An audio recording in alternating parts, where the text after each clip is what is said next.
Welcome back to the channel, everybody. My name's Cozy, your reigning, defending, undisputed 2K World Champion. Today we're doing a video discussing the real life scenario of WWE. We don't do this very often, but we do it when there's purpose, god damn it. One of the last videos I think I made, no, that's not true, I've made a couple this year, but one of the last big ones was, of course, when The Rock nearly stole Cody's spot at WrestleMania. Which we're going to talk about in this video, and other things. There's a lot of shit going around online, man, that this WrestleMania fucking sucks, and the build is terrible, and what the hell are they doing? Triple H, man, nah, fuck Triple H, he doesn't know what he's doing. What? What the hell? What's going on, guys? So before we continue, I'm going to encourage you to subscribe. I'm going to WrestleMania in Las Vegas, so of course there's going to be tons of content on my channel you don't want to miss out. And of course more 2K content if that's what you're into. Tons of shit coming, don't miss out. But let's get started. So I think it goes without saying that WrestleMania 40 was one of the best builds to a WrestleMania we'd ever gotten. And WrestleMania 40 as a whole was like one of, if not the best shows WWE has ever put on. The build and then everything that happened was incredible. Right? It was an amazing show. No doubts about it. And I log into Twitter every single day to check news, and I just like looking at Twitter, man. Like, there's a lot of good stuff that comes out of Twitter, but a lot of brain dead, fucking idiotic shit that we're going to talk about today. And I always see, this build to WrestleMania sucks, man. This doesn't feel like WrestleMania season. Like, sorry? The fuck are you on? Like, Cody and Cena has been built incredibly. Punk, Roman, and Rollins, that's interesting. It's got a lot of twisting and turns that we're going to see. They just announced the Intercontinental title match, which is going to be really cool. It's going to be more of just a wrestling match with Penta, Dom, Finn, and Breaker, of course, the champion. You know, the women's triple threat, I'm not too sure about yet for the world title, but of course, you know, it's all going to happen.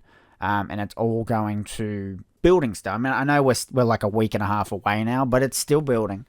Admittedly, it was a little dead from the Rumble to the Chamber, because you had Roman and Seth and Punk sort of taking their little breaks, and you had Cody, and, you know, we're waiting to find out who Cody's opponent is, because Jey Uso.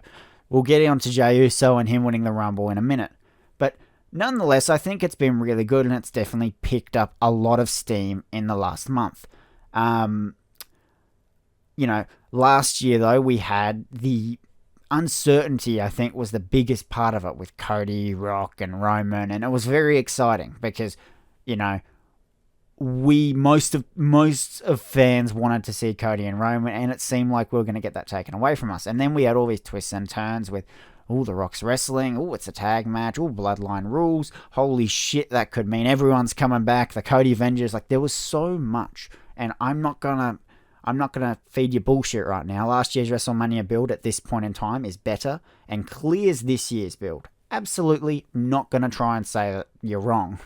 What I want to take you back to, though, is something I also regularly see, is that WrestleMania 39 is one of the greatest WrestleManias of all time. Fucking oath, yes it is. It was an incredible show. Does it come up close to WrestleMania 40? I don't think so. But what was the build to WrestleMania 39, ladies and gentlemen? I want to hear what was the build. What was it like? Do you remember much of it? I don't. I don't remember much at all. You had Cody Rhodes come back, win the Royal Rumble at number 30 after being gone since June or July, right? There's your first, like, what the fuck? Okay, because everyone knew he was back. He was announced for the match. If he wasn't announced for the match, that's a whole different story. But everyone knew it was going to be Roman and Cody, and for a little bit we thought maybe The Rock was going to be part of it, but no, that didn't happen, and that was made very clear early on. Roman and Cody had some okay promos, same with Paul Heyman in there too, but nothing completely memorable, nothing that I go, whoa, what the hell, right? The only other big build we had, I think, was the tag team match for night one main event. Sami and Kevin Owens versus the Usos. Okay build. Absolutely. Anything like WrestleMania 40 though? Fuck no. Absolutely not. WrestleMania 39's build is, I'm not going to say one of the worst because it wasn't, but there was nothing really memorable from it, right? Like, I really fail to see what the people on the internet are talking about here, man. Like, WrestleMania 39, one of the greatest shows of all time. The build, though, you know, we all knew it was going to be the tag titles on the line between Kevin Owens and Sami Zayn, and we knew that months out. Okay, so Jey Uso turning on Sami Zayn in a shocking moment. Was it a big moment? Yeah. But did we know it was going to happen? Yes.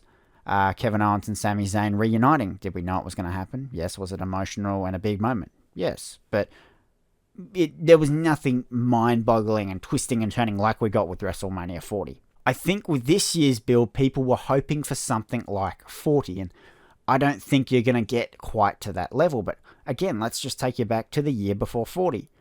There's nothing really memorable from that build. Yet here we are at WrestleMania 41's build, and we've got the twists and turns of Cody and Cena and the heel turn, and The Rock might be involved, and Stone Cold might come back. You've got the favor still looming, with Rollins now supposedly having a favor. Punk, for all I can see, may end up winning the fucking title at WrestleMania and walking out as champion. Okay, you had a sort of lackluster build at the start with Jey Uso. But I think a lot of people soured on that from the beginning just because Jey Uso shouldn't have won the match. He just lost to Gunther. I agree with part of that. Like, he just lost to Gunther. Why the hell is he winning the Rumble? But, man, like, I believe these two can put on an incredible match. It makes so much sense. Jey Uso's one of the top merch sellers. Okay, he's over as fuck with the crowd. Okay, and no one saw it coming. It was incredible. I love Jey Uso winning the Rumble. Did the build get off to a sloppy start? Sure, because we announced that match so goddamn early and didn't really have Jey Uso do much in between, to the point where it was just becoming the same shit every week. Jey Uso beats up Gunther. Gunther beats up Jey Uso, back and forth. Now, admittedly, in the last couple of weeks, has it picked up? Absolutely. Jey Uso looks like he's more serious, and he looks more ready than ever to win the title at WrestleMania off Gunther. Again, though, like,